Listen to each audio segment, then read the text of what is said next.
Today's December 9th, Friday, 2016. My name is Sam Edwards, and I'm here with. Vim Auer. And today we're talking about his experience with founding Chroma Technology, the employee ownership, its culture, the history, and the structure of the company.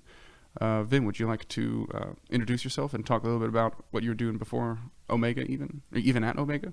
Okay, well, before Omega, I was a jazz musician, so I kind of dropped out of UNH went to school at UNH, which is University of New Hampshire. Went there for 2 years.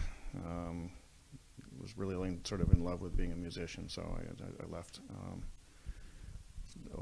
left there and went and became a jazz musician for a while until probably, let's see, when did I stop doing that?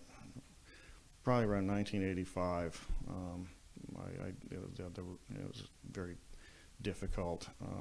I found the lifestyle wasn't sort of something I really want to do for the rest of my life. I had some aptitude in maths and sciences, so I went to Keene State for college for a little while and studied some electrical engineering, well, not electrical engineering, but electronics.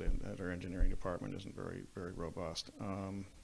And then went to UMass, University of Massachusetts, which had a really very robust electrical engineering department, and sort of went there for got as many credit hours as I could do as a continuing ed student, which basically meant getting halfway through, decent engineering math level, calculus and multivariate, linear algebra, and all that kind of stuff.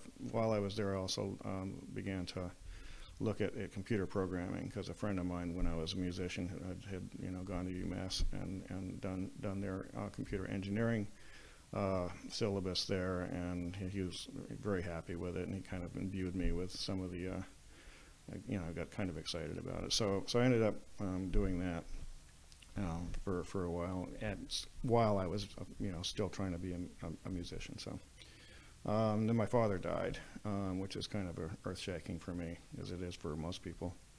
And so at that point, I decided to get a real job. And first real job I got, other than the ones that I'd had when I was in college, was as a mason's tender, which is so I was still going to school at the time too. And then shortly thereafter, about a year of that, I learned about an Omega, opportunity at Omega Optical, which a friend of mine said, "Boy, you'd be great for that."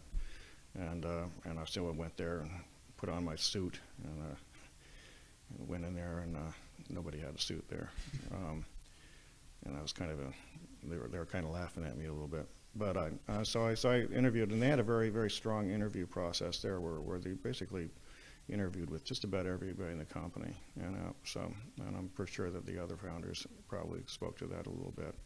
But anyway, it's very impressive, and they have very old equipment,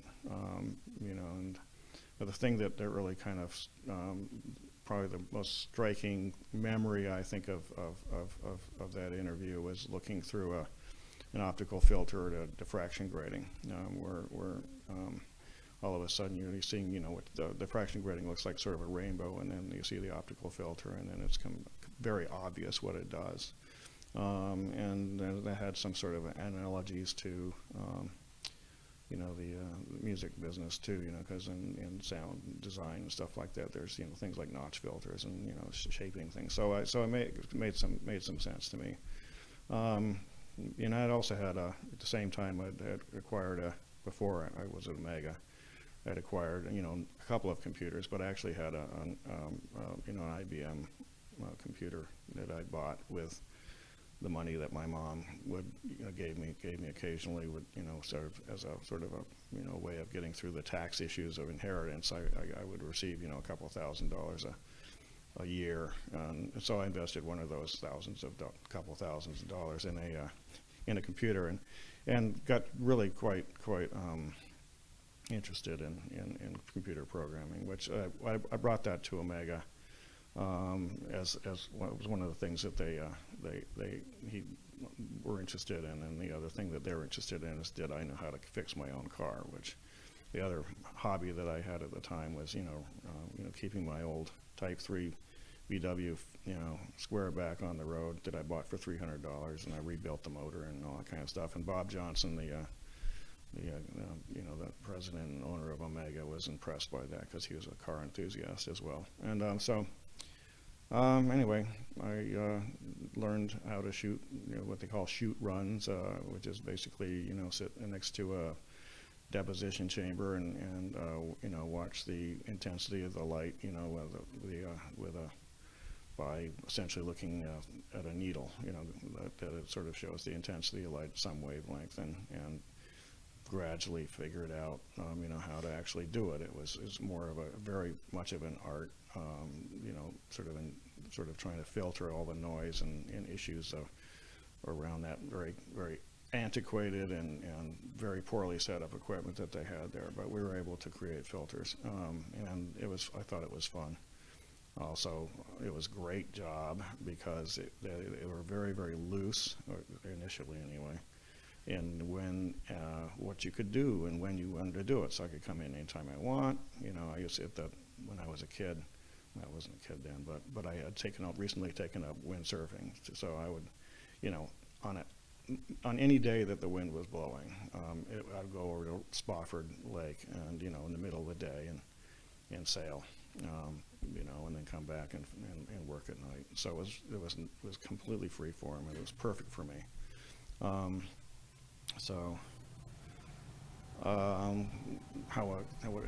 any follow-up questions? Let's keep. So I know that when starting starting Chroma, you were working specifically on all the programming and automating the machines. What were you doing other than developing optical and filters at Omega? Oh, well, there was the developing optical filters. It's a good. I'm getting back on track here. One of the things that I noticed, was that when at Omega, the way that we created the filters were sort of designed, there was basically a sort of a registry of designs and sort of these kind of spreadsheets about what approaches one would take to require, to create a filter of, a particular bandwidth or a particular level of blocking, which you probably know what blocking is now, how much reflectivity it creates. And there was they had one little simulation program that had been somebody had created on a Hewlett-Packard.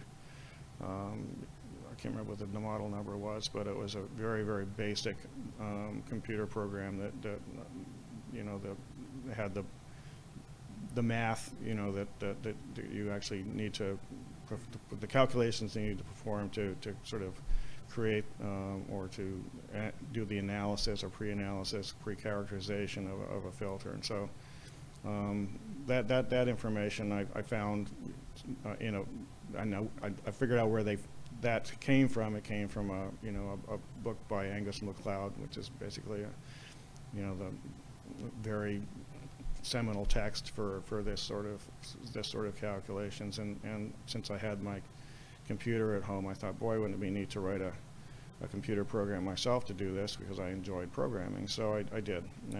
But this is completely on my own, because I was interested in it, and I was living by myself, and I didn't have anything to do at night, and so I did that, and I created a program that's essentially the forebear of the one that we use now, and it also, and then eventually I showed it to Bob, and he thought, oh, that's pretty neat. And some people like to use it better than the other one that was there, so while I was writing that program and in debugging it, I learned a lot about some of the effects of the thickness of layers on these layers. There's these films. There's the thickness of the layers is everything, because it creates a sort of a resonance with light at particular frequency.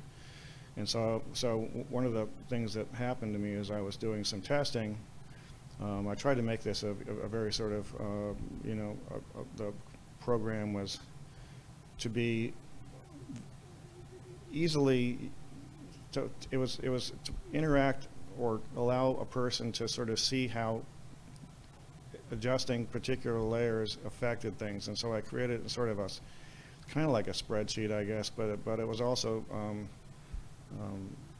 I made so that you could adjust multiple layers at the same time, rather than the original programs, which you'd have to go layer by layer and do this, and it made it so it was very quick to adjust those layers. You could change them by typically by a quarter wave, of optical thickness, but you could change whole groups of layers that way. And as I was testing it, I sort of put my hand on the right arrow key, which was the one that might have been, I can't remember what it was, but the right arrow key, and all of a sudden these layers were getting, a certain group of layers in the filter became very thick, and I noticed that all of a sudden I was creating a filter that looked like just a multi-band filter, like many bands of transmission. So that was blew my mind, and so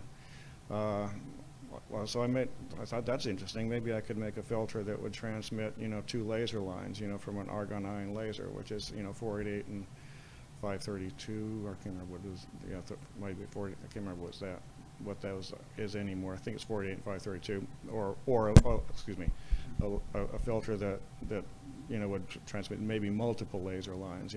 So I made one. And the neat thing about Omega at the time is as long as you got your work done, you could do anything you want, in terms of creating, trying stuff out, and there was absolutely no boundaries, no restrictions to what one could do there. And so I made a filter that transmitted those 2 lines very narrowly, and I succeeded, within a couple of iterations of making it, and then I showed it to people, and I put it up to that rating, and you see now, a nice little blue line and a nice green line, and so that was neat. And then the other thing I learned to do was to make filters that had a very square passband shape, especially with multi-filters that have lots of reflectivity, and they tend to sort of look like kind of a mountain range, but there was a way by adjusting certain thicknesses of creating that mountain range and actually creating something much more square,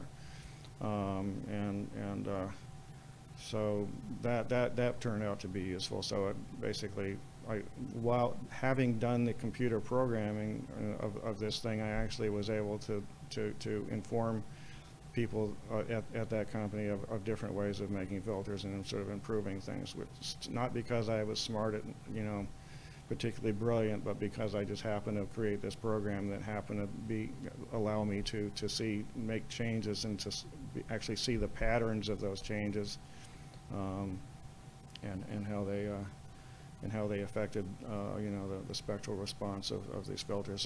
So I became actually a competent, one of the better designers there by virtue of actually having created this computer program.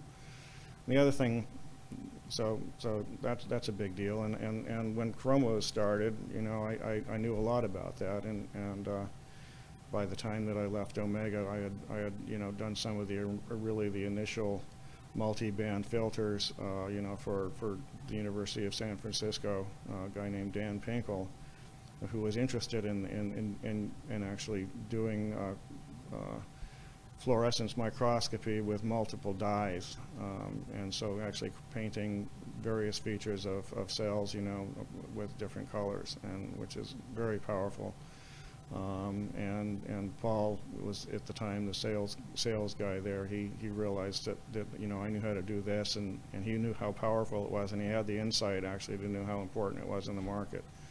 And he also had the ability of creating these great relationships with these good researchers. He's very, in that way, Paul is quite visionary, I thought. But of course, without me and Jay, to be able to realize, to actually create these types of things, there would have been no reason or no chance that Chroma could have ever done and been competitive.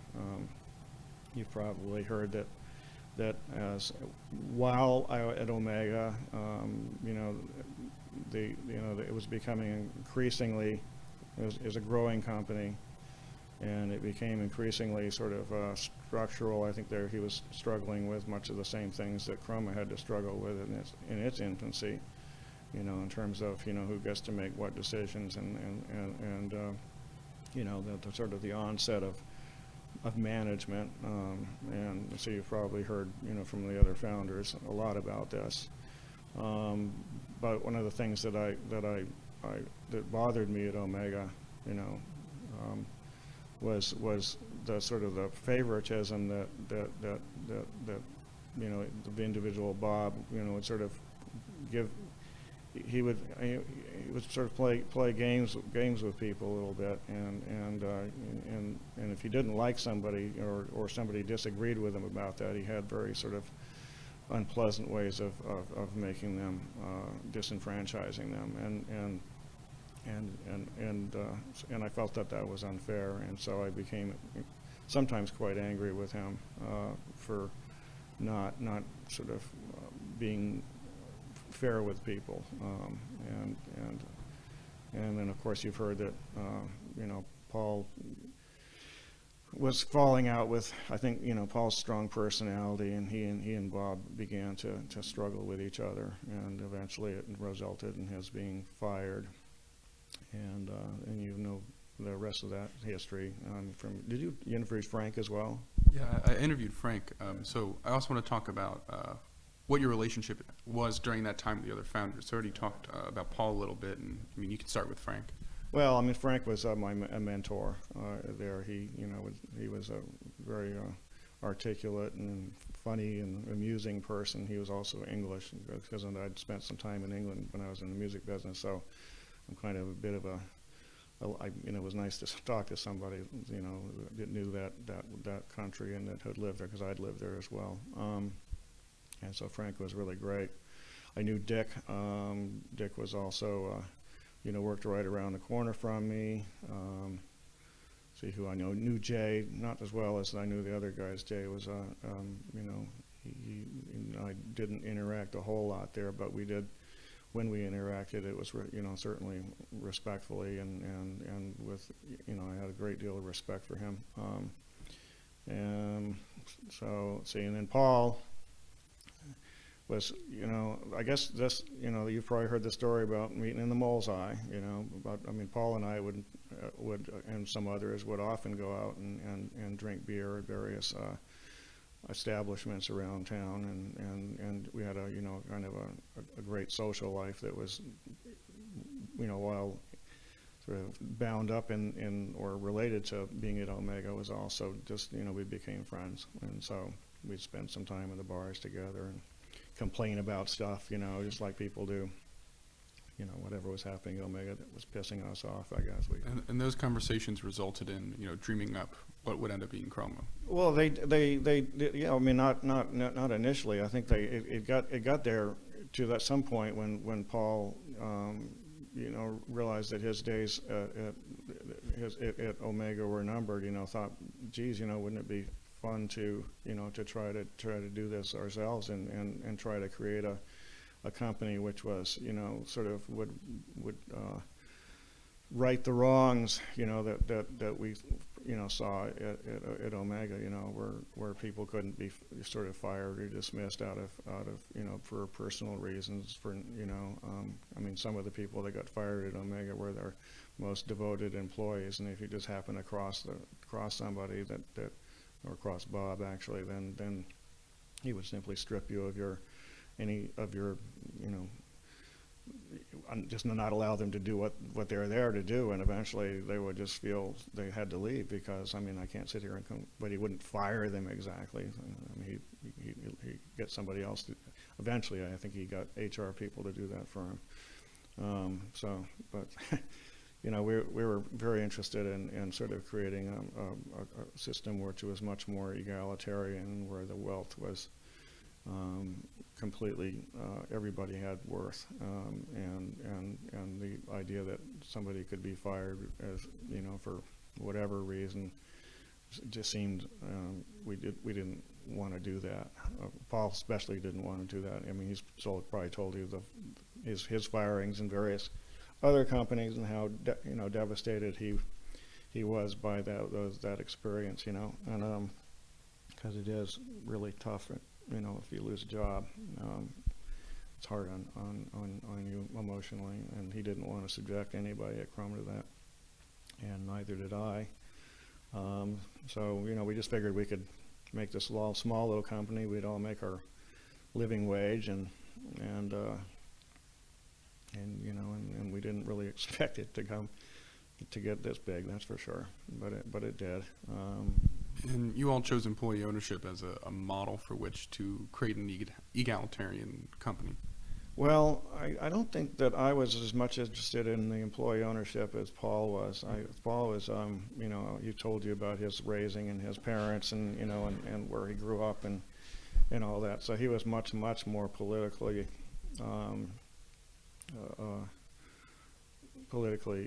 interested in that sort of thing than I was.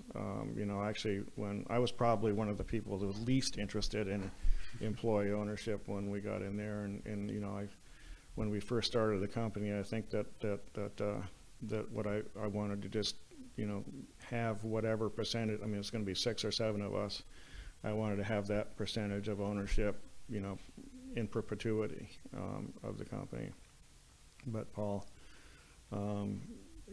wouldn't. I mean, he might have granted me that, if I'd pushed it. But I'm not really that much of a self-advocate.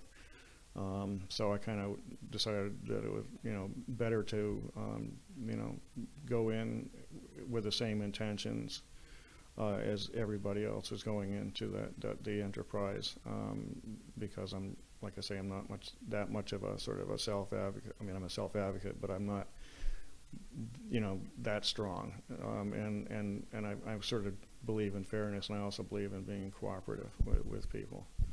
So before we continue on with the founding of Chroma, how was it that you came to leave Omega and to start working with Chroma? Well, I think that I mean, Dick and Paul, we talked about it, of leaving Omega. I think Paul and I remember being just me and Paul, talking about it. But others remember things differently.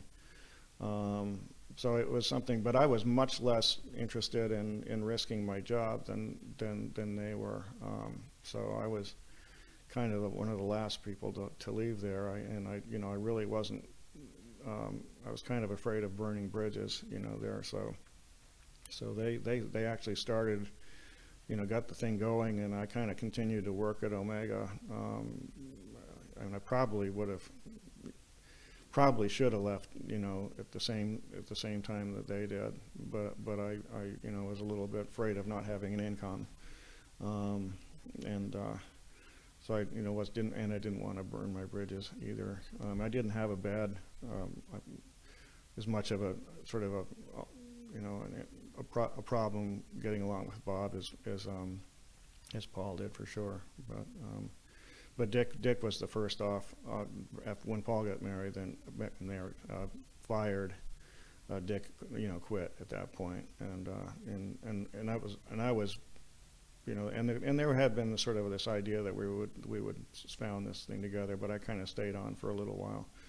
I tried to do it correctly. I made sure that the people that the stuff that I knew how to do, that when I left, that I wasn't depriving them of that information and putting Omega in a bad situation. I wanted to make sure that they could, to the best of my ability anyway, that they could continue to do the work that I had been doing there for some of the customers that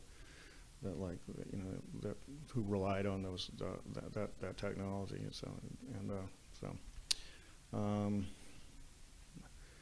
Okay, I got you need another question here. Keep me focused. All right. So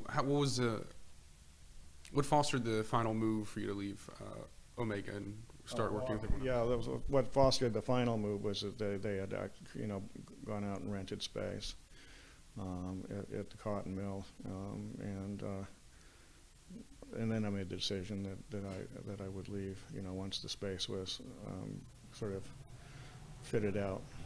or at least available to start working on, the lease signed or whatever. So at that point, I gig. But I was probably going to give notice, but Bob Johnson got wind of it because, well, actually, I'm going back here a little bit. We'd actually gone and incorporated, and I was part of the incorporation, and Bob got wind of the fact that I was part of this new corporation, and I was called into his office, and he gave me an ultimatum that I would either, cease being that, leave Chroma and stay with him, and he offered me a raise and all that kind of stuff. And I at that point I was pretty committed to doing it. So I gave, I think, about a month's. I stayed there for probably a month, under the heat, while Bob knew that I was in a group, but making sure that people were trained. So that's what happened. So after moving into the cotton mill and starting up Chroma, what was it like in the first couple of years getting the business started? Well, it was fun. I mean, we had to do everything ourselves. I mean, we had to wire, and I mean, we didn't hire commercial electricians or commercial plumbers or any of that, those people to do stuff. We did it all ourselves. I mean, Frank was a competent carpenter. I could plumb, do plumbing. I could sweat pipe. So we, did our chilled water system, which was chilled basically using town water to cool our chambers. But we had to run, many yards of, tens of yards, hundreds of yards of pipe. We had these systems that we had procured, second-hand systems or third or fourth-hand systems that we went down to Boston and found these old chambers sitting in a basement someplace, with a, typically these things they went about 2,000, basically scrap metal prices for them, and so we brought them, found what they were, and then got them back up to Vermont, by renting a truck and putting them in there, and getting them fitted out. I had a relationship with, by virtue of music and windsurfing, with a guy named David Bradford, Bradford Machine. You've probably heard about him. And so I'd known David for a long time, and he'd help me do some of the machines, kind of work on my cars, and he knew a lot about, working on cars, and I like to do that myself. And so I knew him. We, met windsurfing a lot, and we were also just good friends for a while. And David did, the initial sort of machine work for to fit these machines out in a ways that I was pretty sure I knew how to do, fit them out pretty well. I wanted to be able to adjust, the position of the evaporation sources while the system was under vacuum. So we created a method to do that, and you could sort of, so you didn't have to constantly be doing some of the really archaic things that people did to adjust a uniformity, like heating the filament wire up and moving it around, and you could do that with basically once you get the filament correctly shaped, then you could move the whole source in and out, from the system, and that was my little contribution to the system design and stuff like that. And I also knew how to, create, I had while I was at Omega, I also written an optical monitoring program. So I knew how to do that. But this is the deal. Bob rightly, the notion that we had to, when we left Omega, that we had to leave with our pockets turned open, required that I completely rewrite, or not rewrite, but almost write from scratch everything that I had done at Omega again. The stuff that I had done in Omega was done back in the old pre-Windows days, but Windows is just coming into its own, this Microsoft Windows, when Chroma established, and so I wrote the first Windows, the FilmCAD program you've heard about, and the so-called DEPCON program that you've heard about. Those were all had to be completely written from scratch in a very short period of time. So I spent a lot of time at home in the wee small hours of the morning doing that. So in addition to doing some of the sort of the fitting of things up, I also had to work very hard to get those programs up, because they were pivotal to both designing and manufacturing the filters. And so Yeah, so I understand as part of some of the initial very important work when Chroma was started was automating machines. What was that like in the beginning? well, at first, I mean, I had ideas about how things might be automated before I left Omega. I mean, I'd been thinking about it a lot, and I'd sort of started some of that, kind of work, but I had to abandon it and do it again. What was it like? I mean, it's essentially replicating, getting a computer to do what a human does, and what we did as run operators or machine operators at Omega was literally all the things that a robot could do. For example, like turn a shaft, or flick a switch, change the power, adjust the power, of something. And I had to really learn at Chroma how to do all of those things. I hadn't done any of it before. And I had some help with David Bradford, because he had this machine shop, and he did some system building, and so I learned about things like air cylinders, and how to control air cylinders with solenoids and that, and I eventually found hardware that you could buy and put on the old ISA bus, that you could use to sort of control solenoids, read voltages, control voltages, that sort of thing. Also had to figure out a way to read the optical signal in a way which didn't involve a lot of sort of intelligent human filtering, to sort of deal with the many sources of noise that could provide or cause lack of precision in layer cutting. So one of the things I was very interested in doing is integrating the signal through one revolution of these plates revolve, spin in the system, and as they spin, there's a sinusoidal component of noise that needed to be eliminated. And so one of the things that struck me is if I could sum all the signals through an entire rotation and then integrate that, then I would get a much more stable signal. And in fact, that's how we do it today. And of course, we started out by doing it without using an encoder. I did it by sort of figuring out timing loops in the computer program that would be very close to the same period as the rotational, whatever the art, however long it takes to go for the plate to do a 360-degree rotation. So that was, but it worked really well until you actually did something with a mouse or something like that, because the mouse would take up CPU.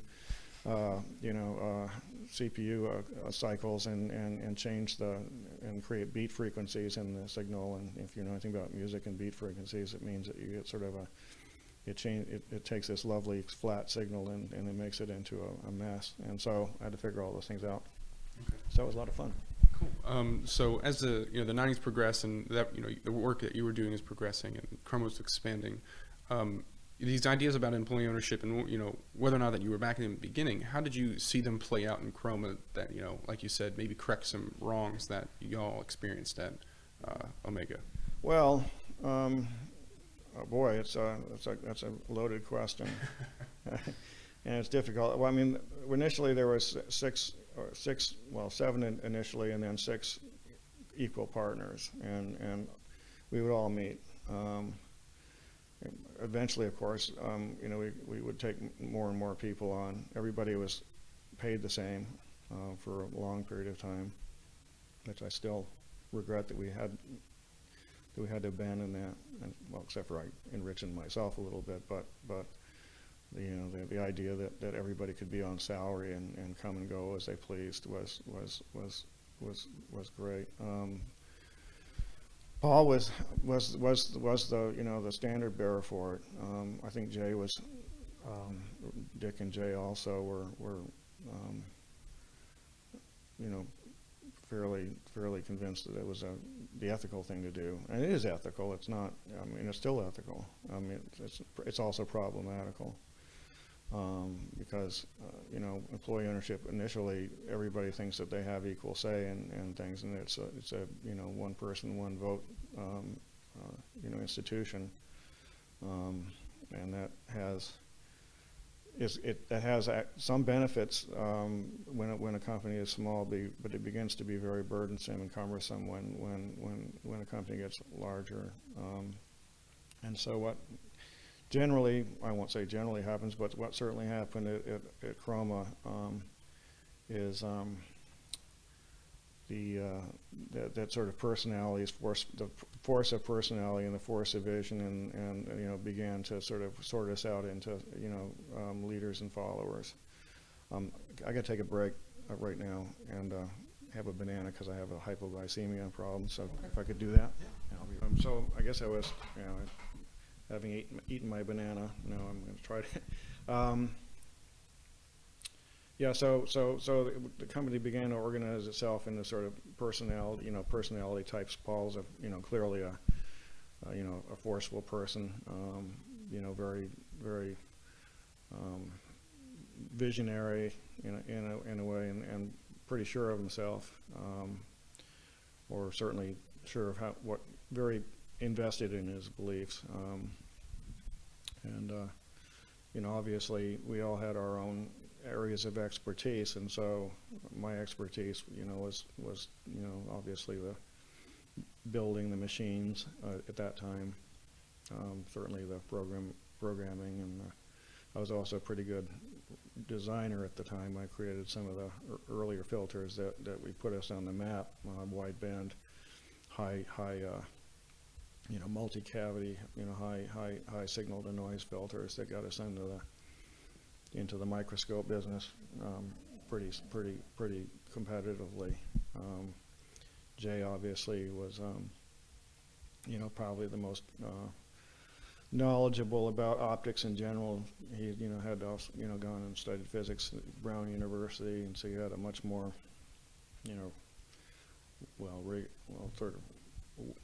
well-rounded education about optics, and he was very talented designer as well.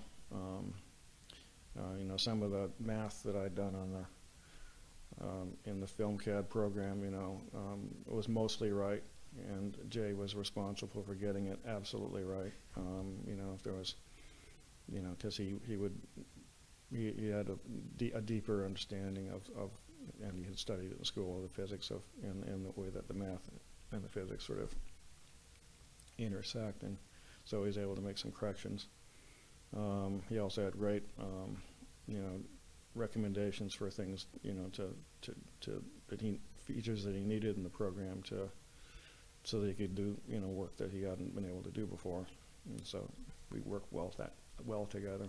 So it was basically, we all had we sort of sorted ourselves out into kind of a hierarchy of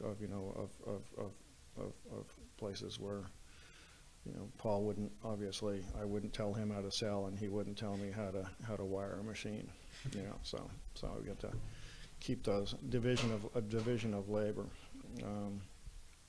But as more and more people came on, each of them had been sold on the idea that, they're getting equal shares in the company or acquiring shares at the same rate as everybody else, even though the founders had the initial, 1,000 shares that we bought, so that was our little jump on things.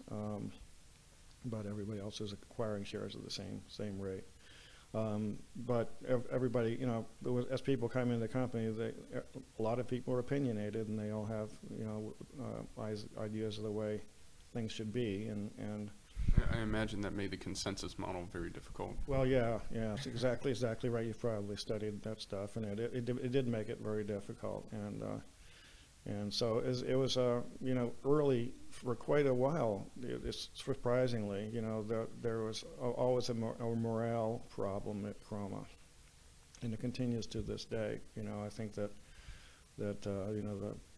I think morale is probably an issue in most corporations. I'd love to know if there's places where everybody in the company is happy. Yeah, putting it back on, and I can edit this stuff too. So, that's fine. I think it's interesting that you mention it specifically as a morale problem, because I hadn't quite, I've noticed it through the progress of the history of the company, but I hadn't quite pinpointed it in that word. So if you want to talk a little bit more to that point, you can continue. Well, it's just been a pervasive,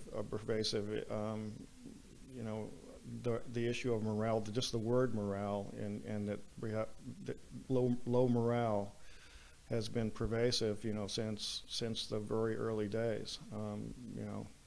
Maybe, I don't know when it sort of became obvious. I think probably by the time we were, had doubled in size, people-wise, say, when we had like 15 people or something like that, there were already morale issues.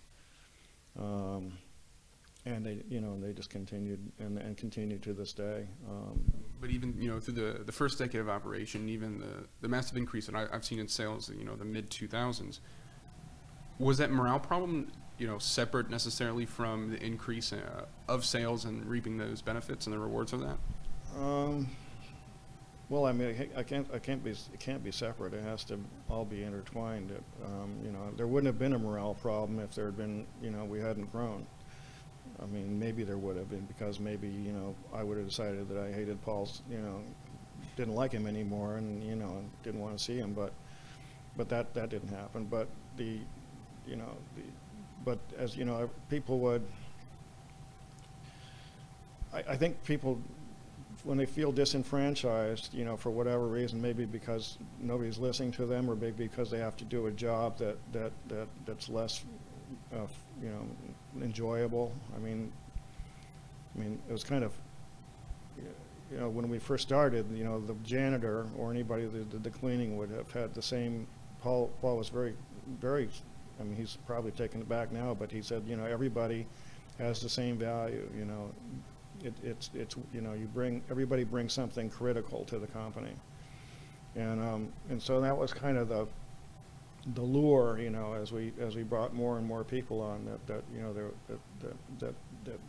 fact that there were employee owners had what sort of brought this kind of feeling of empowerment, but to everybody, which was not always, equal. Everybody is not equally empowered. Some people are empowered by what they know, and some people are empowered by how they interact with other people. And so as the company was growing and you abandoned the consensus model, how would, in trying to enfranchise people and to raise morale, how did you see the voting and the management structures, if you will, change and affect the company, including Green Growth? Well, it became very unwieldy, when, and I don't remember this, as I'm sure that you've gotten better, more concise and probably accurate answers about this from others. But the way I remember it is, we would meet as a company, and when there was about 15 or so people, and it became unwieldy. I'm just trying to figure out, like I say, I haven't haven't really thought too much or try to remember this too much, because I mean I'm so lucky, you know, in the work that I do, you know, to be completely involved in my work, and notions of sort of, you know, company structural stuff is not something that I needed to occupy my time with in order to be happy. You know, I'm happy because I get to do work that just is fascinating and interested in. To this day, I have that luxury of just really loving my job, and you know, creating, you know, and maintaining and doing all the programming is just something I've always loved, and I always will. So I'm buried in my own little world of what I creativity. I guess I'm a creative person, and that's, you know, I love doing that. And so I don't think it's kind of astonishing to me that you know, that everybody didn't have the same. It wasn't astonishing, it's actually not astonishing, but it saddened me that everybody didn't have the sort of the same you know, experience of just loving their work that I did, you know.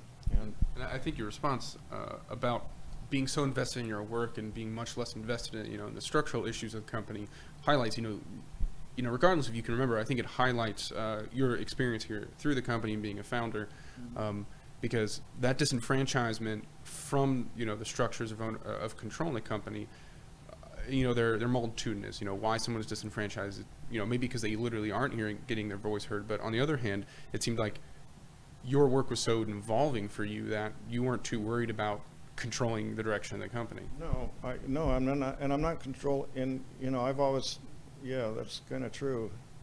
I mean, I'm not a manager by any stretch, and that's, you know, I'm at this point completely out of any management role and I never was.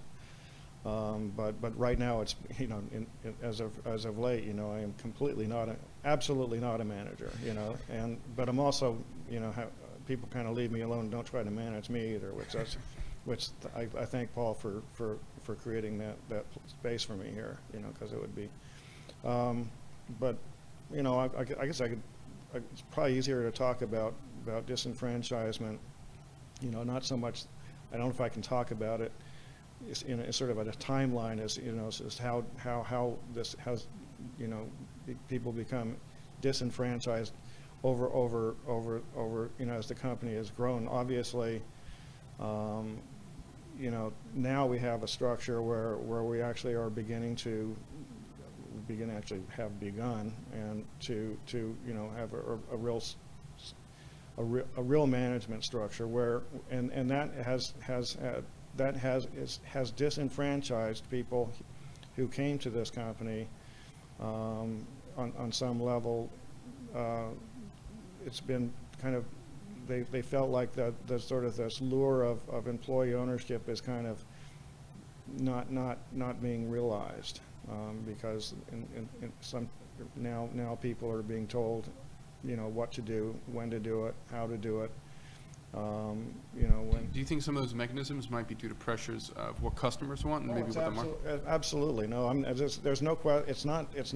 It's not happening because it has to happen that way. I mean, we do have those pressures. The other companies work entirely different models than we do, and many of them are you know, pharmaceutical companies, and that have a real obligation, fiduciary, and, well, not fiduciary is probably the wrong word, but they're held to a extremely high standard of structure, you know, so that you know,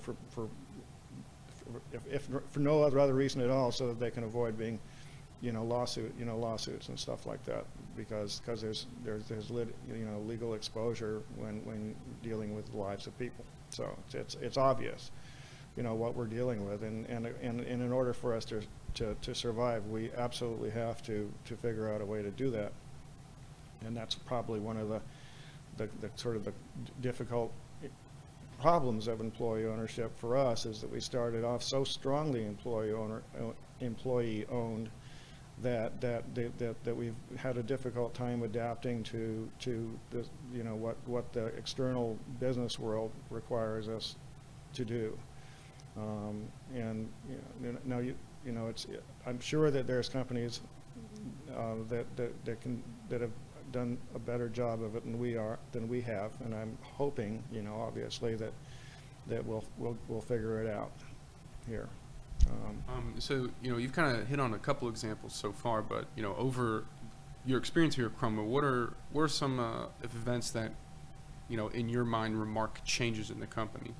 Well, I mean, you've heard about the initial tier system obviously was a big deal. I mean, one of the, you know, I think when we found out, one of the things that really made life difficult for us is the notion that we can have exempt and non-exempt. You know, there has to be you know, salaried and then hourly workers. The hourly worker, I mean, just and I don't know that much about this stuff. I mean, there's Angela and a lot of people, you know the law very much more than I do, but you know that I was very happy when we were working under the idea that you know, everybody could be on salary and they could work, you know, how many hours they wanted, come and go as they pleased, get the same paycheck.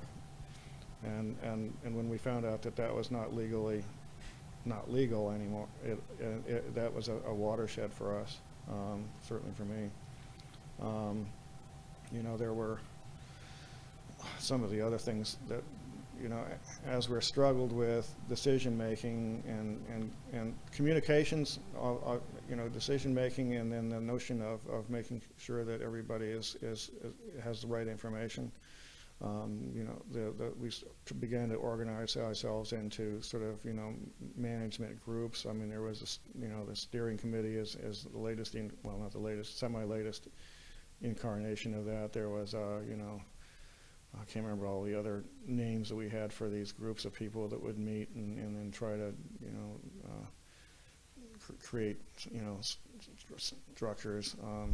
I think a few that I remember is Yeah, I think the coordinating committee, and then the coordinating committee. and that was before the steering committee, and that, I think I talked to Rick Holloway, and he said that, you know, of what was originally the steering committee, it was actually just this week that him and two other people that were, you know, still technically part of it or still technically doing it had, you know, their most recent meeting. And, you know, probably what is going to, you know, can be continuous with your knowledge is that they're not really sure what they're doing, but, you know, as the executive leadership group is being, you know, put in place, and then managers below them are being put in place, the steering committee is, you know, either dissolving or still figuring out their position. Yeah, that's true. They don't really know where they stand now. I mean, and they're all, you know, very, in their own ways, quite talented people. I mean, you know, I guess I was probably off topic a little bit, but I wanted, one of the things that when Rick was my sort of understudy for a while. I mean, when Rick came to Chroma, I was the person who trained him, and my I mean, like I say, I was not a manager type. I would say, here's how you do it, figure it out, you know, and basically let him figure it out, and he did, you know, and now he's better at that stuff than I am. A lot of it. I mean, he's, you know, I've been out of the maintenance game for quite a while, but he picked it up very quickly. But I didn't try to micromanage what he was doing, and I think that you know, it really depends on who's doing the managing, or if you're a manager and you, the balance of allowing employees to you know, to learn and to sort of be self-directed, is a tension that I still don't know that we've really figured out. You know, if somebody, in order to be happy, I think a person needs to feel like that they're kind of in control of what they do, and I think that they need to feel that they are also appreciated, that what they do is appreciated, and it's really rough on them when for whatever reason, whether it's by the virtue of the personality of the person that they report to nowadays, you know, that some, you know, people can be who are, you know, are really talented and motivated people can be basically, you know, just made you become very unhappy because because people will sort of summarily tell them, that this is, you have to do something this way or that way. I agree, that we need that the FDA and all the sort of ISO issues that and auditing issues that we have from our customers, require that we do things to conform to certain workflows and standards, but it's how we accomplish that, which will determine whether most of the people in this company are happy. And it's very difficult to do. I don't know how a good manager, managers, you make somebody a manager, you create a responsibility, and all of a sudden it's their responsibility to make sure that things happen correctly. Some people respond to that by trying to just control everything that happens, right, at every level, and that has devastating, I think, impacts on the people that they're managing if they don't do it in a really nuanced way.